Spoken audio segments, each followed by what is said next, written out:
Hello दोस्तों, आज मैं आपके लिए दो ऐसे स्टॉक्स लेकर के आया हूँ जिस कंपनी के प्रोडक्ट्स आपको अपने घरों में मिल जाएंगे कहीं ना कहीं।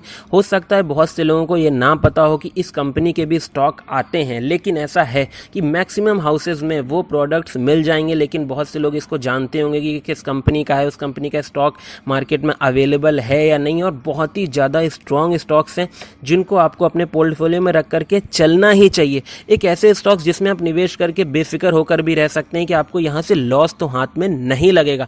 ऐसे ही दोस्तों दो मैं स्टॉक्स लाया हूँ।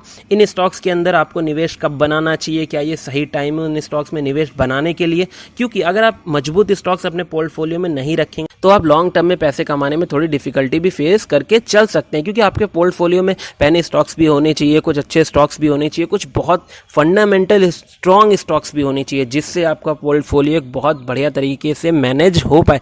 तो चलिए शुरू करते हैं इस वीडियो को और जानते हैं दो कौन से ये बेहतरीन स्टॉक्स हैं जिनमें आप निवेश करके आने वाले टाइम में इन फ्यूचर बहुत अच्छा प्रॉफिट कमा सकते हैं और आपके लॉस के चांसेस बहुत ही कम हो। मैं सुमित आपका अपने चैनल में बहुत बहुत स्वागत करता हूं। अगर आपने अभी तक हमारे चैनल को सब्सक्राइब नहीं किया है तो शेयर मार्केट से जुड़ी सारी अपडेट्स को पाने के लिए हमारे चैनल को अभी सब्सक्राइब कीजिए। जो हमारा पहला स्टॉक है वो है डाबर। दोस्तों डाबर के बारे में सबने सुना होगा, लेकिन डाबर का सिर्फ डाबर लाल दंत मंजन ही नहीं आता है, उसके अलावा डाबर के बहुत सारे प्रोडक्ट्स आते हैं। अगर हम इनके प्रोडक्ट्स की बात करते हैं दोस्तों डाबर के, तो डाबर में हमें देखने को बहुत कुछ मिलता है। जैसे कि रियल जूस जो आता है वो भी डाबर का आता है। डाबर आंवला ऑयल के बारे में तो हर किसी ने ही सुना होगा। डाबर हनी आता है, ओडोनिल जो आता है वो भी डाबर का आता है, गुलाबरी भी डाबर का एक प्रोडक्ट है, डाबर आलमंड जो ऑयल आता है वो भी डाबर का है। इसके अलावा डाबर लाल आता है, हाजमोला जो होता है वो भी डाबर का ही प्रोडक्ट है, मेसवाक पेस्ट आता है वो भी डाबर का ही प्रोडक्ट है। इस तरह से डाबर के तमाम सारे प्रोडक्ट्स आते हैं। ये तो मैंने कुछ ही ऐसे प्रोडक्ट्स हैं जो आपको गिनाए हैं। डाबर जो है वो हेल्थ केयर सेक्टर में, हेयर केयर सेक्टर में, स्किन केयर में, ओरल केयर में, होम केयर में, फूड्स में, एथिकल में, हर जगह में अपनी धमक जमा चुका है, हर जगह में अपना बिजनेस एक्सपेंड कर चुका है। उसके प्रोडक्ट्स आपको हर कैटेगरी में देखने को मिल जाएंगे जितनी मैंने आपको बताई हैं। अगर हम डाबर के पहले कारोबार पर नज़र डाल लेते हैं तो डाबर का करंट परफॉर्मेंस जो स्टॉक मार्केट में वो लगभग 581-582 रुपए के आसपास चल रहा है। इस स्टॉक ने लगातार हमें अच्छा प्रॉफिट कमा करके दिया है। जितने लोगों ने डाबर में इन्वेस्टमेंट बनाया है मैक्सिमम लोगों को इसमें अच्छा ही प्रॉफिट देखने को मिला होगा, क्योंकि एक बहुत ही फंडामेंटली स्ट्रॉन्ग स्टॉक है। अगर हम पिछले एक साल की बात करते हैं तो डाबर ने लगभग 16% से ज़्यादा के रिटर्न्स दिए हैं। और पिछले अगर हम टोटल लाइफ टाइम हाई की बात करते हैं तो डाबर ने लगभग अपने आप में ही अगर हम कहेंगे तो एक बहुत बढ़िया रिटर्न्स लोगों को बना करके दिए। डाबर एक बहुत ही ज़्यादा फंडामेंटली स्ट्रॉन्ग स्टॉक है। अगर हम इसके रिजर्व्स की बात करते हैं तो लगभग इसका 5214 करोड़ का रिजर्व है, जो कि पिछले बार की कंपैरिजन में भी बहुत बढ़िया है। अगर हम इनके बोरोइंग की बात करें तो इनकी लॉन्ग टर्म बोरोइंग लगातार कम होती देखी जा सकती हैं। लास्ट टाइम के कंपैरेटिवली अगर आप देखोगे तो इससे पहले जो था वो 26.05 था, फिर 24.68 हुआ, इस टाइम पे 19.62 है। तो हम ये भी कह सकते हैं कि डाबर भी बहुत ही जल्द डेप्ट फ्री भी हो सकती है। शॉर्ट टर्म बोरोइंग एक ऐसी चीज़ है जो कि फ्लैक्चुएट होती रहती है, किसी क्वार्टर में कम और किसी क्वार्टर में ज़्यादा। जैसे कि हम देख सकते हैं सबसे पहले 108.72 करोड़ में थी, फिर 89 हो गई, उसके बाद 151.96 हो गई। तो हो सकता है नेक्स्ट टाइम हमें और भी कम देखने को मिले। अगर हम इनके कैश की बात करें तो इनके पास में लगभग 834 करोड़ के आसपास का कैश भी मौजूद है। अगर हम इनके रिवेन्यू की बात करते हैं दोस्तों तो लगातार इनका रिवेन्यू हमने बढ़ता ही हुआ देखा है। अगर हम 2019 में देखें तो 8,514 करोड़ था, उसके बाद 20 में 8,684 करोड़ हुआ, 21 में 9,561 करोड़ हुआ है। तो आप ये भी देख सकते हैं कि लगातार डाबर का परफॉर्मेंस बहुत ही बेहतरीन हम देख सकते हैं। आपको कुछ ऐसे स्टॉक्स में भी निवेश करके चलना होगा जो कि फंडामेंटली बहुत ज़्यादा स्ट्रांग हो। टेक्निकल बेसिस पर भी आपको स्टॉक को देख करके उसमें एक अच्छा निवेश बनाना चाहिए अगर आप लॉन्ग टर्म के नज़रिए से कुछ चीज़ें सोचते हैं। अगर हम इनके नेट प्रॉफिट की बात करते हैं तो 2020 में इनका नेट प्रॉफिट 1447 करोड़ था, जो कि 2021 में बढ़ करके 1695 करोड़ से भी ज़्यादा हो गया। अगर हम इसमें शेयर होल्डिंग पैटर्न की बात करते हैं तो शेयर होल्डिंग पैटर्न में प्रमोटर्स के पास अच्छी खासी होल्डिंग है, जो कि हम लगातार कह सकते हैं कांस्टेंट बनी हुई है।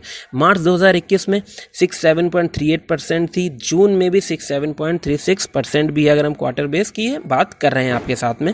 इसके अलावा अगर हम एफआईएस की होल्डिंग की बात करते हैं तो एफआईएस ने अपनी होल्डिंग थोड़ी सी इंक्रीज करी है जून 2021 में। मार्च में 19.77 थी और जून 2021 में 20.59% है। डीआईज की अगर हम बात करते हैं तो डीआईज ने थोड़ी सी होल्डिंग्स में कमी आई है, मार्च में 5.33 थी और जून में 4.66 है। पब्लिक के पास में अगर होल्डिंग्स की बात करें तो पहले 7.5 थी मार्च क्वार्टर में और जून क्वार्टर में 7.38% की है। तो ये डाबर का स्टॉक है, एक ऐसा स्टॉक है जिसके बारे में मैंने आपको कई चीज़ें भी बताई हैं। डाबर एक बहुत ही स्ट्रॉन्ग स्टॉक है, जिस स्टॉक के अंदर आपको लॉस की संभावनाएं बहुत ही ज़्यादा कम है। इसके साथ ही में जो आज मैंने दूसरा स्टॉक कवर किया दोस्तों, वो भी एक बहुत ही ज़्यादा बेहतरीन स्टॉक है, जिसके प्रोडक्ट्स भी हर किसी के घर में देखने को मिल जाएंगे। प्रोडक्ट्स को पहले मैं बताऊंगा, उसके बाद उनकी कंपनी का नाम बताऊंगा, क्योंकि आप खुद भी गेस कर सकते हैं जिन लोगों ने थोड़ा भी मार्केट को या थोड़ा भी प्रोडक्ट्स वगैरह की जानकारी है। सफोला का हनी का नाम दोस्तों आपने ज़रूर सुना होगा। इसके अलावा सेटवेट जेल का नाम तो आजकल सभी ने सुना होता है।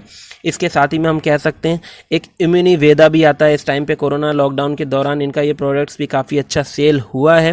पैराशूट कोकोनट ऑयल दोस्तों ये हर किसी के घर में देखने को मिल जाता है। इसके अलावा पैराशूट एडवांस्ड भी आता है, इनके कीप सेफ के भी प्रोडक्ट्स आते हैं और सफोला का प्यून रिफाइंड भी बहुत ज़्यादा इस टाइम पर बहुत ज़्यादा लोग खरीद भी रहे हैं। इनका हेयर एंड केयर ऑयल भी आता है, इनका लिवॉन देखा भी होगा। तो इस तरह के इनके प्रोडक्ट आते हैं दोस्तों। तो इस कंपनी का नाम कुछ लोगों ने शायद गेस भी कर लिया होगा, ये कंपनी है मैरिको दोस्तों। अगर हम मैरिको का करंट में कारोबार देखते हैं तो इस टाइम पर ये स्टॉक 526.95 के आसपास कारोबार कर रहा है, जिसने पिछले एक साल के अंदर लगभग 50% से ज़्यादा के रिटर्न्स दिए हैं दोस्तों बना करके। एक बहुत ही ज़्यादा बेहतरीन हम कह सकते हैं इसने रिटर्न मेकिंग कंपनी बनी है पिछले एक साल के अंदर। और अगर हम इसको ओवरऑल देखते हैं तो एक बहुत ही शानदार हमें इसमें डेटा दिखाई दे रहा है। लगभग इसने 524 रुपये का रिटर्न दिया है लोगों को। और इस स्टॉक में भी थोड़ी सी गिरावट देखी जा सकती थी लॉकडाउन के दौरान पिछले साल 2020 में, लेकिन ये भी एक ऐसा स्टॉक है जिसमें अगर आप निवेश करके उस टाइम पर भी रखे होते तो आपके स्टॉक का प्राइस आज भी एक अच्छे लेवल पर होता। अगर हम इस स्टॉक के अंदर रिजर्व की बात करते हैं तो इस स्टॉक के अंदर लगभग 2906 करोड़ का इस टाइम पे रिजर्व है, जो कि पिछले वाल की कंपैरिजन में थोड़ा सा कम है, लेकिन उससे इतना कुछ फर्क पड़ने वाला नहीं है। लॉन्ग टर्म बोरोइंग है ही नहीं दोस्तों, तो एक तरह से बहुत बेहतरीन डेप्ट फ्री कंपनी है। शॉर्ट टर्म बोरोइंग जो मैंने बोला थोड़ी बहुत फ्लैक्चुएट रहती है, उससे इतना कुछ फर्क पड़ने वाला नहीं है, लेकिन लॉन्ग टर्म के बेसिस पे ये एक डेप्ट फ्री कंपनी है। आपको इस चीज़ को ध्यान में रखना होगा। 142 इस टाइम पर है, जैसे मैंने बताया इससे पहले 110 करोड़ था, तो थोड़ा बहुत इसमें अप डाउन चलता रहता है। इनके पास कैश की अगर हम बात करें तो इस टाइम पर 711 करोड़ के कैश हैं, जो कि बहुत ही ज़्यादा शानदार हैं। अगर हम इनके रेवेन्यू की बात करें तो 2020 में इनका रेवेन्यू था 7,315 करोड़ और इस बार इनका रेवेन्यू है 8,048 करोड़ का, जो कि बहुत ही ज़्यादा शानदार है। अगर इनके अंदर हम प्रोमोटर होल्डिंग की बात करते हैं तो प्रोमोटर्स की होल्डिंग लगातार एक ही लेवल पर हम देख सकते हैं। सितंबर क्वार्टर में भी 59.61 थी, उसके बाद भी 59.61 है और इस क्वार्टर मार्च 2021 क्वार्टर में भी 59.61 की ही होल्डिंग्स देखी जा सकती है। इस स्टॉक के अंदर अगर हम एफआईएस की बात करें तो उन्होंने भी बहुत बढ़िया होल्डिंग इसमें होल्ड करके रखी है। लगभग 24.04% की होल्डिंग है, जो कि पिछले क्वार्टर से थोड़ा सा डिफरेंस है, लेकिन उससे इतना कुछ इंपैक्ट नहीं पड़ता हुआ दिखाई दे रहा है कि बहुत ज़्यादा एफआईएस ने इसमें बिकवाली करी है। इसके अंदर अगर हम डीआईएस की बात करें तो डीआईएस की होल्डिंग मामूली सी बढ़त है, उससे इतना कुछ इंपैक्ट नहीं देखा जा सकता है। 10.17 थी दिसंबर क्वार्टर में और मार्च क्वार्टर में 10.24 है। पब्लिक होल्डिंग की अगर हम बात करें तो इसके अंदर लगभग 6% की है, जो कि लास्ट क्वार्टर से बहुत ही माइन्यूट सी ज़्यादा है। लास्ट क्वार्टर में 5.95 थी। ओवरऑल इस स्टॉक का स्ट्रक्चर भी बहुत बेहतरीन नज़र आ रहा है। ये दो ऐसे स्टॉक्स हैं जिन स्टॉक्स के प्रोडक्ट्स हर किसी के घर में देखने को मिल जाते हैं और इतने बेहतरीन दो कंपनीज हैं जिनको आपको अपने पोर्टफोलियो में रखना ही चाहिए। आप अपने पोर्टफोलियो में इन स्टॉक्स को रख सकते हैं और बिना टेंशन के साथ रख सकते हैं कि आपको इसमें लॉस की प्रोबेबिलिटी बहुत ही ज़्यादा कम है। मेरी राय में आपको इनके जितना भी आपका बजट इसके अकॉर्डिंग 2 स्टॉक 4 स्टॉक या आपका जितना बजट अलाउ करे आप उसके अकॉर्डिंग इसको अपने पोर्टफोलियो में शामिल करिए। बाकी आप कोई भी इन्वेस्टमेंट बनाना चाहते हैं तो एक बार अपने फाइनेंशियल एडवाइजर से और चार्ट वगैरह पर रिसर्च करने के बाद कीजिएगा। अगर आपको ये वीडियो अच्छा लगा है तो हमारी वीडियो को लाइक करिए, शेयर करिए और सब्सक्राइब करना बिल्कुल मत भूलिएगा। Thank you so much for watching this video.